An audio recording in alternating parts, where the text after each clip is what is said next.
27 अगस्त को रोहतक में एक 20 साल के युवा पर अपने पूरे परिवार का मर्डर का आरोप लगा है कि उन्होंने अपने माँ, पिता, बहन और नानी को मौत के घाट उतार दिया।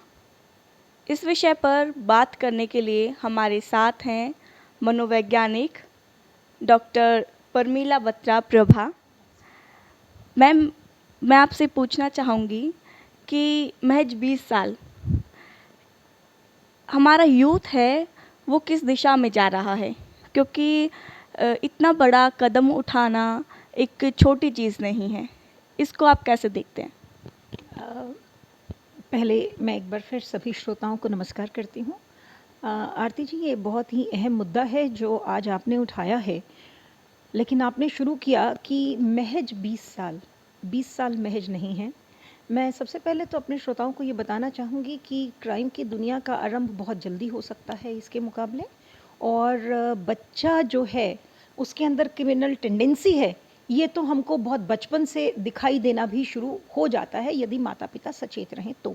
जुवेनाइल डेलिंक्वेंसी या बाल अपराध भी हम इसे कहते हैं, इसीलिए हमारी सरकार ने 18 साल से नीचे की एक अलग जेल भी अलग लॉ भी बनाया हुआ है, और उसके लिए जेजेबी के वो भी अपॉइंट हो रहे हैं। तो सवाल इस चीज़ का नहीं है। हाँ, ऐसे घिनौने मुझे कहना चाहिए, या आई डोंट नो क्या शब्द मैं प्रयोग करूं, मेरे पास नहीं है, लेकिन ये बहुत बड़ा अपराध है, हार्डकोर क्राइम जिसे हम कहते हैं। ऐसा बहुत छोटे बच्चे नहीं कर पाते हैं, लेकिन 10 साल 12 साल की उम्र से एक बच्चे के अंदर इतनी टेंडेंसी जो है वो पैदा हो जाती है कि वो इस तरह का क्राइम जो है वो कर पाए। उसकी एक बड़ी वजह जो है वो ये है कि अभी जो गैजेट्स आ गई हैं, और उसके कारण से जो जागरूकता पैदा हो गई है, बहुत सारी वेस्टर्नाइजेशन हमारे साथ में हो रही है। हमें बहुत सी चीज़ों का जो पहले पता नहीं होता था वो अब हमारे को पता है। हमें रास्ते पता हैं, रास्ते ढूंढने हमारे लिए बहुत आसान है, सब चीज़ें अवेलेबल हैं। पहले कौन कहीं जाएगा, किताब खरीद कर लाएगा, ये सब चीज़ें। तो एक तो वो अवेलेबिलिटी, ईजी अंडरस्टैंडिंग, ये चीज़ें। और सबसे बड़ी बात ये कि इन सब चीज़ों के होने के कारण से देखिए हमारा जो लेवल ऑफ मैच्योरिटी है वो जल्दी आने लगा है। तो पहले 12 साल के बच्चे मासूम होते थे, 14 साल के भी बच्चे बड़े मासूम होते थे, लेकिन आज तो 10 साल में ही लड़कियों का मिनार्की ऑनसेट हो जाता है। तो देखिए सारे बायोलॉजिकल चेंजेस भी आने लगे, तो मेंटल मैच्योरिटी जल्दी हो रही है। उस हिसाब से भी आप इसको अवश्य देखें। 20 साल का बच्चा ऐसा काम करने के लिए बिल्कुल भी छोटा नहीं है। किसी भगत सिंह जी तो 21 साल के थे, फांसी पर चढ़ गए थे, देखिए, है ना। तो अब सवाल ये है कि आपने ये भी कहा कि आप इसे किस दृष्टि से देखती हैं। एक तो मैंने बताया कि इसकी वजह जो है वो ये बन रही है। इसके अतिरिक्त जो बड़ी बात है देखने वाली, उसमें ये है कि ये जो क्राइम्स होते हैं ये वेल प्लान्ड भी हो सकते हैं, और ये इम्पल्सिविटी में भी हो सकते हैं ये क्राइम्स। इस पर्टिकुलर केस को जितना अभी तक मैं पढ़ पाई हूँ, वैसे मैं एक मनोवैज्ञानिक हूँ, हम जंप नहीं करते हैं कंक्लूजन्स पर, लेकिन फिर भी जितना मैंने पढ़ा और समझा है, ये या तो इसमें कहीं कोई इमोशनल ब्लैकमेलिंग हो रही थी बच्चे की, जिसके कारण से उसे ये करना था, वो कहीं फंसा हुआ हो सकता है, संभावनाएं हैं ये। और ये प्लान्ड इसलिए भी हो सकता है क्योंकि उसकी कुछ ऐसी ज़रूरियात थी।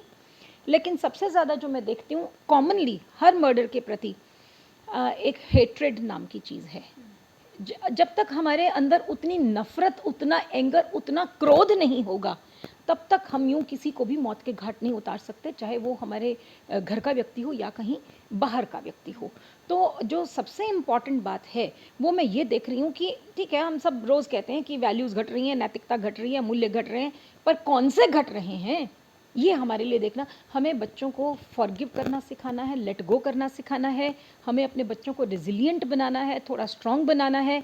इमोशनल मैच्योरिटी बहुत कम हो रही है, ये हमें सिखाना है। पैसा सब कुछ नहीं है, ये चीज़ें हमने जो है बच्चों को सिखानी है। तो कहीं ना कहीं घर से ही ये सब चीज़ें जो हैं वो आरंभ होंगी, ऐसा मैं एक मनोवैज्ञानिक के तौर पर मानती हूँ, ऐसा मैं देखना चाहती हूँ। बात बड़ी लंबी है, लेकिन मेरे श्रोताओं के लिए इतना काफ़ी है। कह सकते हैं कि जो फैमिली इन्वायरमेंट है वो बहुत अच्छा होना चाहिए। प्रभा जी, क्या लगता है कि जो पेरेंट्स हैं उनको पहले से पता चल जाता है कि उनका जो बच्चा है वो किस लाइन में जा रहा है, किस डायरेक्शन में जा रहा है, तो वो उनको इग्नोर कर देते हैं कि ठीक है जैसा चल रहा है उसे चलने दो, या फिर वो उन्हें समझाने की कोशिश करते हैं बट जो बच्चा है वह समझ नहीं पाता है? इसमें दोनों तरह की बातें आती हैं। मेरे पास बहुत केसेस ऐसे आए जिसमें पेरेंट्स ऐसे थे, मतलब 7वीं का बच्चा पॉन कर रहा है आज से 20 साल पहले। तो जब पिताजी आए मेरे पास में और माताजी आईं, तो पिताजी ने तो साफ़ ही कह दिया जी मुझे कुछ नहीं पता। माताजी ने कहा जी स्कूल से शिकायत आई है, प्रिंसिपल ने आपके पास भेजा है, मैं इसलिए आई हूँ। मैंने कहा तो आप कैसे संभालती हैं बच्चे को, आप क्या बात करते हैं? मुझे नहीं पता जी, उसकी बहन जो है ना वो कॉलेज गई हुई है, वो जाने हैं, वही थोड़ा बहुत संभाले, मैं तो को नहीं संभाल सकती इसने, है ना। तो ये अनइन्वॉल्व्ड पेरेंटिंग नहीं होना चाहिए। लेकिन सवाल ये है कि ये अनइन्वॉल्वमेंट आई कहाँ से? बिल्कुल पूरी संभावना है इस बात के अंदर, और उस केस में ऐसा मिला क्योंकि बच्चा कहना मानता नहीं था। माताजी के अंदर ही धैर्य की कमी है, पिताजी के अंदर पैसा कमाने से ही कोई फुर्सत नहीं है। तो अब देखिए बच्चा क्या देख रहा है। मैं इस पर्टिकुलर केस को भी यदि रेफ़र करूँ तो मम्मी पापा के पास भगवान की कृपा से इतना पैसा था और उन्होंने इतना पैसा उस बच्चे को उपलब्ध कराया, है ना, कि उस बच्चे की आकांक्षाएं और महत्वाकांक्षाएं बढ़ती चली गई। देखिए पढ़ाई आसान नहीं है, हर कोई अपने कंफर्ट जोन में रहना चाहता है। और मैं अपने श्रोताओं को ये बताना चाहती हूँ कि हम पहले तो कहते थे काम क्रोध लोभ, है ना, मद मोह, मैं इसमें अपेक्षा भी ऐड कर देना चाहती हूँ। और मैं ये वैसे तो ग्रंथों में ऐसी बातें बहुत लिखी गई हैं, हर धर्म में ऐसी बातें बताई जाती हैं, परंतु मनोविज्ञान ने भी इनको बताया है। लेकिन मैं स्पेसिफिकली अपने तरीके से इसको ऐसे कहना चाहती हूँ कि हमारी अपेक्षाएं, हमारी लालच, मोह, मद, ये ऐसी चीज़ें हैं जब ये विस्तृत होती हैं तो गुब्बारे की तरह हैं, इलास्टिक हैं, फैलती जाती हैं और बहुत ज़्यादा लचीली होती हैं फैलने के लिए। अंत नहीं है कि इसके बाद और नहीं खिंचेगी, बढ़ती चली जाती हैं। लेकिन उसके बाद पठार आता है और पठार पत्थर का होता है, दृढ़ता रहती है उसमें। उसके बाद संकुचन के लिए कोई लचीलापन नहीं है, वापसी का रास्ता बहुत ही अधिक कठिन होता है और भाषण देने से तो कभी कोई भी नहीं समझता। सेल्फ रियलाइजेशन है, केवल तभी कोई उस अपराध या इन सारी चीज़ों से वापस आ सकता है। तो ऐसे केसेस में पहले हम मम्मी पापा इतना सब चीज़ें, इच्छाएं पूरी कर देते हैं कि हमारी अपेक्षाएं बढ़ती चली जाती हैं। फिर हम सो के उठते हैं, फिर हमें ये ध्यान आता है कि ये क्या हो गया, लेकिन तब तक पानी जो है वो सर से ऊपर निकल चुका होता है। यहाँ पर काउंसलर्स मदद कर सकते हैं, मम्मी पापा को चाहिए। मैं हर एक माता पिता से कहूँगी प्लीज़ पेरेंटिंग के तरीके सीखें ताकि ऐसी स्थिति आए नहीं, परंतु यदि आ जाए तो नॉर्मल लोगों की काउंसलिंग होती है। काउंसलर का मतलब ये नहीं होता है कि आपका दिमाग ख़राब है, नहीं। डेली लाइफ मुझे भी कोई प्रॉब्लम हो सकती है